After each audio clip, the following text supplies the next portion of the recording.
নমস্কার বন্ধু, একটা চাইনিজ এআই ডিপসিক বিশ্বকে নাড়িয়ে দিয়েছে। আমেরিকান প্রযুক্তি কোম্পানিগুলি এবং মার্কিন শেয়ার বাজার এতটাই হতবাক হয়েছে যে তারা কখনো কল্পনা করতে পারেনি। The release of DeepSeek AI from a Chinese company should be a wake-up call. একটি চীনা কোম্পানির কাছ থেকে ডিপসিক এআই প্রকাশ একটি জাগরণের খবর হওয়া উচিত। এটি ছিল 20 জানুয়ারি 2025 ট্রাম্পের শপথ নেওয়ার দিন। একটি চীনা গবেষণা ল্যাব তাদের এআই চ্যাটবট চালু করেছে। এর সাথে এর নামকরণ করা হয়েছে ডিপসিক R1। তারা গবেষণাপত্র প্রকাশ করেছে যেখানে তারা বলছে যে এই চ্যাটবটটি গণিত এবং যুক্তির মতো মানদণ্ডে বিশ্বের সবচেয়ে উন্নত চ্যাটবটগুলির চেয়ে অনেক ভালো হবে। এর মধ্যে রয়েছে ওপেনএআই, ChatGPT-1 মডেল, মেটা, লামা, গুগলের জেমিনি অ্যাডভান্স। এটি তাদের সকলকে উৎখাত করেছে। ডিপসিক পারফরমেন্সের দিক থেকে সেরা, এটি সবচেয়ে দক্ষ এবং এটি তৈরি করতে সময় এবং অর্থের খুব সামান্য অংশই লেগেছে। কিন্তু সবচেয়ে আশ্চর্যজনক বিষয় হলো এটি ব্যবহার করা আমাদের সকলের জন্য সম্পূর্ণ ফ্রি। অন্যদিকে ওপেনএআই তার ChatGPT-1 প্রো মডেলটি ব্যবহার করার জন্য প্রতি মাসে $200 করে চার্জ করতেছে। শুধু তাই নয়, ডিপসিকের প্রশিক্ষণের খরচ মাত্র $5.6 মিলিয়ন বলে জানা গিয়েছে। যেখানে অন্য আমেরিকান কোম্পানি তার সেই ওপেনএআই বলেন, মেটা বা গুগল বলেন, তাদের কৃত্রিম বুদ্ধিমত্তা মডেল তৈরি করার জন্য কোটি কোটি ডলার ব্যয় করতেছে। কাকতালি এভাবে কিছুদিন আগে যখন ওপেনএআই এর প্রতিষ্ঠাতা স্যাম অ্যালটম্যানকে জিজ্ঞাসা করা হয়েছিল যে ChatGPT এর মতো মৌলিক এআই মডেলগুলো কি ভারতীয়রা তৈরি করতে পারে। But if you want to build foundational models, how should we think about that? With, not 100 million, but let's say 10 million could actually build something truly substantial. অহংকার করে উত্তর দিল যে it's totally hopeless to compete with us on training foundation models you shouldn't try, and it's your job to try anyway. কিন্তু আজ সেই Sam হয়তো হতাশ বোধ করতেছে ডিপসিকের কথা শুনে। মাত্র তার এক সপ্তাহ পরে ডিপসিক অ্যাপ স্টোরে, গুগল প্লে স্টোরে মার্কিন যুক্তরাষ্ট্রের সর্বাধিক ডাউনলোড করা অ্যাপ হয়ে উঠেছে। এটি ChatGPT-কে পেছনে ফেলেছে। পরের দিন ভারত এবং অন্যান্য দেশগুলোতে আশা করি এটাও 1 নম্বর অ্যাপ হয়ে উঠবে। 27 জানুয়ারি নাগাদ এটি আমেরিকান আর্থিক বাজারগুলোকে ব্যাহত করেছিল। The launch of DeepSeek, which is a Chinese-built chatbot, immediately rattled investors and wiped a staggering $1 trillion off the US tech index. DeepSeek চালু হওয়ার আগে বিশ্বের সবচেয়ে মূল্যবান কোম্পানি ছিল NVIDIA, মূল্য $3.5 ট্রিলিয়ন। কিন্তু মাত্র একদিনের মধ্যে তা কমে $2.9 ট্রিলিয়ন এসে দাঁড়িয়েছে। এটি একটি কম্পিউটার চিপস প্রযুক্তিকারক কোম্পানি যা এমন কম্পিউটার চিপ তৈরি করতে বিশেষজ্ঞ যা এআই প্রশিক্ষণ এবং পরিচালনার জন্য ব্যবহার করা যেতে পারে। NVIDIA এর শেয়ার একদিনে 17% কমেছে এবং এর মূল্য $589 বিলিয়ন কমেছে। এটি ইতিহাসে যে কোনো কোম্পানির সবচেয়ে বড় ক্ষতি বলা যেতে পারে। মার্কিন প্রযুক্তি কোম্পানিগুলির বেঞ্চমার্ক নাসডাক 3.1% কমেছে। কিন্তু কেন NVIDIA এত বড় ক্ষতির সম্মুখীন হলো, আমরা এই ভিডিওতে এই কারণটি নিয়ে পরে কথা বলবো। কিন্তু তার আগে আসুন ডিপসিকের পেছনের গল্পটা একটু জেনে নিই। এই কৃত্রিম বুদ্ধিমত্তা কোথা থেকে এলো এবং এটি কেন সমগ্র বিশ্বকে হতবাক করেছে। ডিপসিক তৈরির কৃতিত্ব একজন 40 বছর বয়সী চীনা উদ্যোক্তা লিয়াং ওয়েনফেং। তার মুখের দিকে একটু মনোযোগ সহকারে তাকান, কারণ আপনি তাকে কোথাও দেখতে পাবেন না। তিনি খুব কমই জনসম্মুখে উপস্থিত হন এবং নিজের পরিচয় গোপন রাখতে পছন্দ করেন। তার জীবন এবং ইতিহাস সম্পর্কে খুব বেশি তথ্য জনসাধারণের কাছে নেই। কিন্তু আমরা জানি যে 2015 সালে তিনি হাইফ্লায়ার নামে একটি হেজ ফান্ড প্রতিষ্ঠা করেছিলেন। এটি বিনিয়োগের জন্য গণিত এবং কৃত্রিম বুদ্ধিমত্তা ব্যবহার করেছে। 2019 সালে তিনি কৃত্রিম বুদ্ধিমত্তা অ্যালগোরিদম গবেষণার জন্য হাইফ্লায়ার এআই প্রতিষ্ঠা করেন। 2023 সালের মে মাসে তিনি তার হেজ তহবিল থেকে যে অর্থ উপার্জন করেছিলেন তা ব্যবহার করেছিলেন এই একটি এআই মডেল তৈরির সাইড প্রজেক্ট শুরু করতে। লিয়াং বলেন যে তিনি তার নিজস্ব এআই মডেল এমন করতে চান যা বিশ্বের বিদ্যমান সমস্ত এআই মডেলের চেয়ে ভালো হবে, কেবল বৈজ্ঞানিক কৌতূহলের কারণে। তার লক্ষ্য ছিল না টাকা কামানো, প্রচুর মুনাফা অর্জন করা। এই এআই মডেল তৈরির জন্য যখন তিনি তার গবেষণা দল সংগ্রহ করতে শুরু করেছিলেন তখন তিনি একটা আশ্চর্য কাজ করেছিলেন। তিনি ইঞ্জিনিয়ারদের নিয়োগ না দিয়ে চীনের শীর্ষ বিশ্ববিদ্যালয় থেকে PhD-ধারী ছাত্রদেরকে তিনি নিয়োগ করেছিলেন তার কৃত্রিম বুদ্ধিমত্তা মডেলকে প্রশিক্ষণ দেওয়ার জন্য। তিনি বিশ্বের সবচেয়ে কঠিন প্রশ্নগুলি এখানে করেছিলেন। আর মাত্র তার 2 বছর পরে কয়েক মিলিয়ন ডলার খরচ করে সে তার ডিপসিক R1 মডেলটি চালু করে। It's super impressive. I think we should take the development out of China very, very seriously. DeepSeek just taught us that the answer is less than people thought. You don't need as much cash as we once thought. তৈরিতে মাত্র 200 জন লোক জড়িত ছিল এবং তাও 95% লোকের বয়স 30 বছর চেয়ে কম ছিল। এটিকে OpenAI এর মতো কোম্পানির সাথে তুলনা করুন যেখানে 3500 এরও বেশি কর্মচারী রয়েছে। আজ ডিপসিক চীনের একমাত্র AI ফার্ম যা বাইদু, আলিবাবা, বাইটডান্স এর মতো টেক জায়ান্টের দ্বারা অর্থায়ন করা হয় নাই। এর স্থাপত্য বোঝা বেশ আকর্ষণীয়। ডিপসিক হলো এমন একটি চেইন অফ থট মডেল, ঠিক OpenAI এর ChatGPT-o1 মডেলের মতো। এটাও একটা চেইন অফ থট মডেল। নামকরণ বেশ বিভ্রান্তিকর হতে পারে কারণ ChatGPT আর মডেলগুলির জন্য একটি অদ্ভুত নামকরণ ব্যবস্থা রয়েছে, তারা একে অপরের সাথে বেশ মিল। তাহলে প্রাথমিক ধারণার জন্য আমি আপনাকে বলি যে সর্বপ্রথম সার্বজনীনভাবে চালু হওয়া মডেলটি ছিল ChatGPT-3। এটি ছিল 2022 সালের নভেম্বর এবং তারপর 2023 সালের মার্চ মাসে তারা GPT-4 চালু করে। এটি GPT-3 এর চেয়ে অনেক ভালো ছিল এবং তারপর 2024 সালের মে মাসে আমরা GPT-4 পেলাম। GPT-4 এর একটি মাল্টি মডেল সংস্করণ। আপনি কেবল টেক্সট ব্যবহার করে এর সাথে কথা বলতে পারবেন না, আপনি আসলে এর সাথে কথা বলতে পারবেন, ছবি পাঠাতে পারবেন, ছবি বিশ্লেষণ করাতে পারবেন, এমনকি আপনার জন্য ছবিও তৈরি করতে পারবেন। এই জন্য একে মাল্টি মডাল বলা হয়। তারপর হচ্ছে 12 সেপ্টেম্বর 2024 তারিখে OpenAI এর O1 মডেল চালু করে। এটি ছিল চেইন অফ থটের উপর ভিত্তি করে তৈরি প্রথম মডেল। যখন আপনি কোনো প্রশ্ন জিজ্ঞাসা করবেন তখন এটি সরাসরি উত্তর দেওয়ার জন্য চিন্তা করার চেষ্টা করেছিল এবং এই চিন্তা বলতে আমরা বুঝি যখনই এটি কোনো উত্তর তৈরি করে আপনাকে উত্তর দেওয়ার আগে এটি সম্ভাব্য পাল্টা প্রশ্নগুলি নিজেকে আগে করবে এবং এটি যে উত্তরটি করছে তা আরো উন্নত করা যেতে পারে, আরো সুন্দর করা যেতে পারে কিনা সে এটা উত্তর দেওয়ার আগে সে নিজেকে বিভিন্ন দৃষ্টিকোণ থেকে বিভিন্ন বিশ্লেষণ করে নিজেকে প্রশ্ন করবে। এটাকে বলা হয় চিন্তার শৃঙ্খল। এটি মানুষের যুক্তি প্রক্রিয়া অনুলিপি করার চেষ্টা করে। উদাহরণস্বরূপ আপনি যদি একটা ChatGPT-4 কে জিজ্ঞাসা করেন যে 9.11 এবং 9.99 এর মধ্যে কোনটি করে, এটি খুব বেশি চিন্তা না করে উত্তর দেয় যে 9.11 9.99 এর চেয়ে বড়, যা হচ্ছে ভুল উত্তর। কিন্তু যখন আপনি ChatGPT-o1 কে একই প্রশ্ন জিজ্ঞাসা করুন, এটি চিন্তা করে তারপর উত্তর দেওয়ার আগেই সে নিজেকে পাল্টা প্রশ্ন করে উত্তরটি সঠিক কিনা। আমার ক্ষেত্রে 18 সেকেন্ড ধরে চিন্তা করা চলেছিল কিন্তু শেষ উত্তরটি সঠিক ছিল। 9.99 আসলেই বড়। আপনি যদি ডিপসিকে একই কথা জিজ্ঞাসা করেন তাহলে আপনি কিন্তু সঠিক উত্তর পাবেন। পুরনো AI মডেলগুলির এটা ছিল একটা বিশাল ত্রুটি, কিন্তু চিন্তার শৃঙ্খল প্রক্রিয়া এখন এই ত্রুটি দূর করেছে। এই কারণে O1 এবং ডিপসিকের মতো মডেলগুলিকে অ্যাডভান্স রিজনিং মডেল বলা হচ্ছে। তারা যুক্তিসঙ্গতভাবে প্রশ্নের উত্তর দিতে অনেক ভালো। ডিপসিকের আরেকটি ইতিবাচক দিক হলো এটি আপনাকে উত্তর দেওয়ার আগে ধাপে ধাপে এবং বিস্তারিতভাবে সে কিভাবে তা আপনাকে দেখাবে।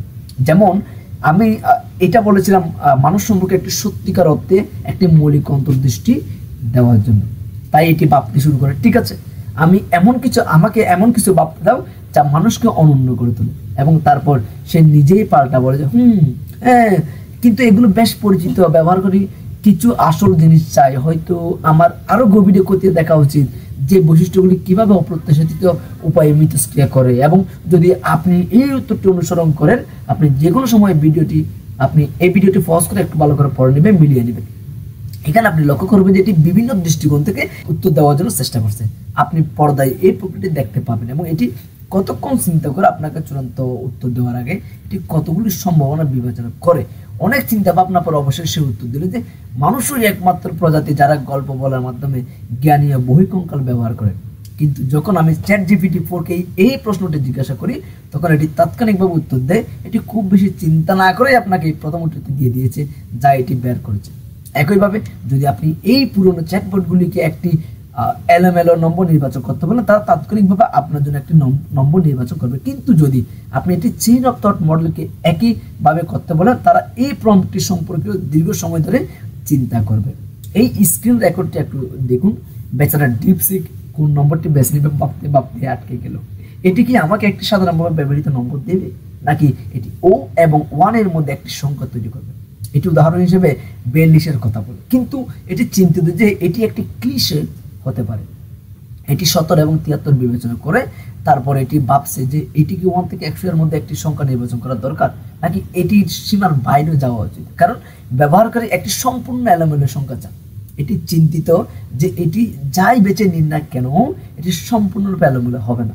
এটা ঠিক এমন একজন ব্যক্তির মতো যা অতিরিক্ত চিন্তা করে, কিন্তু অবশেষে যখন এটি উত্তর দেয় তখন এটি যোগ করে যে 1 থেকে 100 এর মধ্যে পরিসর রাখতে বেছে নিয়েছে। এবং তারপর 42 নম্বরটি সে বেছে নিয়েছে। ডিপসিক মুক্তির পরের সবচেয়ে বড় অসুবিধা হলো এর সেন্সরশিপ। যদি আপনি চীনা সরকার এবং রাজনীতি সম্পর্কিত কোনো গুরুত্বপূর্ণ প্রশ্ন জিজ্ঞাসা করেন, যেমন 1989 সালে চীনের তিয়েনআনমেন স্কোয়ারে কি ঘটেছিল, সেই জিনপিং এর বিরুদ্ধে সবচেয়ে বড় সমালোচনা কি, তাইওয়ানকে একটি স্বাধীন দেশ, মানবাধিকার লঙ্ঘনের জন্য চীন কেন সমালোচিত, এই সমস্ত প্রশ্নের উত্তর ডিপসিক আপনাকে একই উত্তর দিবে। দুঃখিত আমি এখনো নিশ্চিত নই যে এই ধরনের প্রশ্নের উত্তর কিভাবে দেব, বরং আসুন গণিত, কোডিং এবং যুক্তির সমস্যা নিয়ে কথা বলি। কিন্তু যদি আপনি ডিপসিকে অন্য কোনো বিশ্ব নেতার সমালোচনা করতে বলেন, সে জো বাইডেন হোক, ডোনাল্ড ট্রাম্প হোক, পুতিন, সে যাই হোক না কেন, এটি বিস্তারিতভাবে উত্তর দেয়। আসলে চীনের তৈরি এআই মডেলগুলিতে পরীক্ষা হিসেবে প্রায় 70,000 প্রশ্ন জিজ্ঞাসা করা হয়। এটি রাজনৈতিকভাবে বিতর্কিত প্রশ্নের নিরাপদ উত্তর দেবে কিনা তা পরীক্ষা করার জন্য, এবং এরপরেই এই চীনা এআই মডেলগুলি এই ধরনের প্রশ্নের উত্তর দিতে অক্ষম। চীনের প্রধান ইন্টারনেট নিয়ন্ত্রক cyber space administration of China তাদের পরীক্ষা করে। এখন কিছু লোক বলেছেন যে আমাদের এটি সম্পূর্ণরূপে বয়কট করা উচিত, কারণ এর উত্তরগুলি চীনা প্রচারণায় পূর্ণ। কিন্তু বন্ধুরা, এখানে একটা গুরুত্বপূর্ণ বিষয় হলো ডিপসিক একটি ওপেন সোর্স সফটওয়্যার, এর কোড সার্বজনীনভাবে উপলব্ধ, যে কেউ স্থানীয়ভাবে চাইলে এটি ডাউনলোড করতে পারেন। এবং ডিপসিক ব্যবহারের একটি উপায় হলো অ্যাপ স্টোর বা গুগল প্লে স্টোর থেকে এই অ্যাপ ডাউনলোড করা, এবং অন্য উপায় হলো এর সম্পূর্ণ কোড আপনি ডাউনলোড করবেন এবং আপনার কম্পিউটার সিস্টেমে আপনি স্থানীয়ভাবে এটাকে এই এআই চালাতে পারবেন।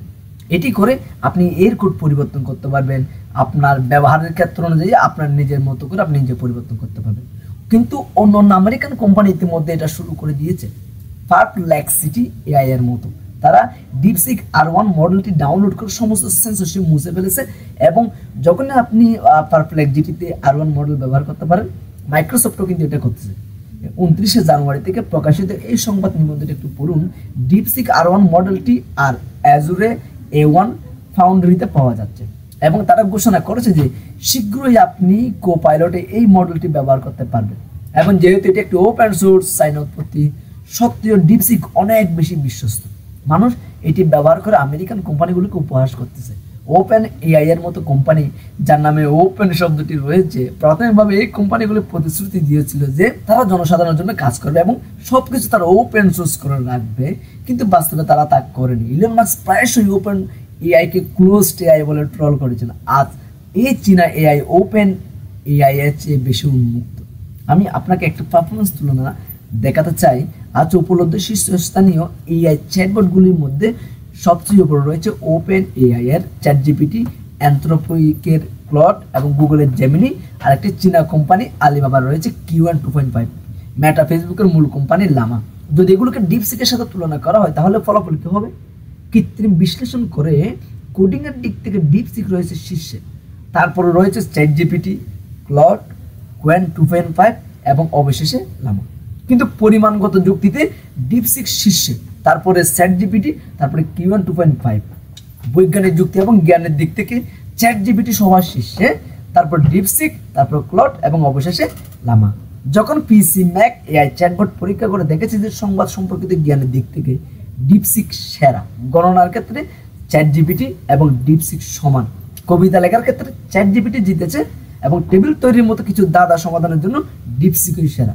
কৃত্রিম বিশ্লেষণ ওয়েবসাইটটি মানের দিক থেকে চ্যাটজিপিটি 190 এবং ডিপসিক R189 রেটিং দিয়েছে।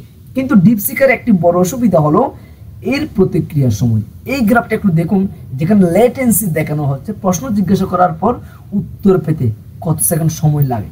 O1 31.15 সেকেন্ড সময় নেয় এবং ডিপসিক 1.22 সেকেন্ড সময় নেয়। আর সম্প্রতি দিনগুলোতে এই প্রতিক্রিয়ার সময় আসলে বৃদ্ধি পাচ্ছে, কারণ ডিপসিক সারা বিশ্বে এতই জনপ্রিয় হয়ে উঠেছে যে সবাই এটি ডাউনলোড করা শুরু করেছে এবং ব্যবহার করতে চায়।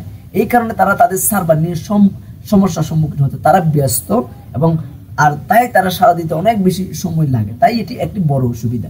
যদি আপনি চ্যাটজিপিটি O1 এবং ডিপসিকের সাথে তুলনা করেন তাহলে অনেকাংশে দেখা যাবে যে ডিপসিক O1 এর তুলনায় অনেক বেশি উদ্ভাবনী। এর একটি উদাহরণ হলো এর বিশেষজ্ঞদের মিশ্রণ পদ্ধতি। যখন আপনি চ্যাটজিপিটি O1কে কিছু জিজ্ঞাসা করেন তখন এটি একটি একক মডেল হিসেবে কাজ করে। আপনার প্রশ্ন যাই হোক না কেন, চ্যাটজিপিটি আপনার ইঞ্জিনিয়ার, ডাক্তার, আইনজীবী হয়ে যাবে। কিন্তু ডিপসিক নিজেকে একাধিক বিশেষায়িত মডেলে বিভক্ত করেছে। ডিপসিকের আলাদা ইঞ্জিনিয়ার, ডাক্তার এবং আইনজীবী আছে। আপনার প্রশ্নের উত্তর নির্ভর করে শুধুমাত্র ইঞ্জিনিয়ার অথবা শুধুমাত্র ডাক্তারকে ডাকা হবে, মানে যার প্রয়োজন তাকেই ডাকা হবে। এর ফলে ডেটা স্থানান্তরের সময় কমে আসে। এবং দ্বিতীয়ত যেসব প্যারামিটার চালু করতে হবে তার সংখ্যাও কিন্তু কমে গেছে। ঐতিহ্যবাহী মডেলগুলোতে 1.8 ট্রিলিয়ন প্যারামিটার সর্বদা সক্রিয় থাকে। ডিপসিকের 671 বিলিয়ন প্যারামিটার আছে, কিন্তু মাত্র 37 বিলিয়ন প্যারামিটার একসাথে সক্রিয়। বাকি প্যারামিটারগুলি কেবল তখনই সক্রিয় করা হয় যখন প্রয়োজন দেখা দেয়। এটি এর কার্যকারিতা বহুগুণ বৃদ্ধি করে।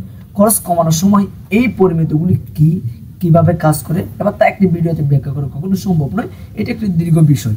এখন ডিপসিকের বিরুদ্ধে আরেকটি সমালোচনার বিষয় হলো তারা তাদের এআই মডেলটি সম্পূর্ণরূপে ওপেন এআই থেকে নকল করেছে। ওপেন এআই দাবি করেছে যে তাদের কাছে প্রমাণ রয়েছে যে ডিপসিক তাদের নিজস্ব মডেলগুলি ব্যবহার করে নিজেদের প্রশিক্ষণ দিয়েছে।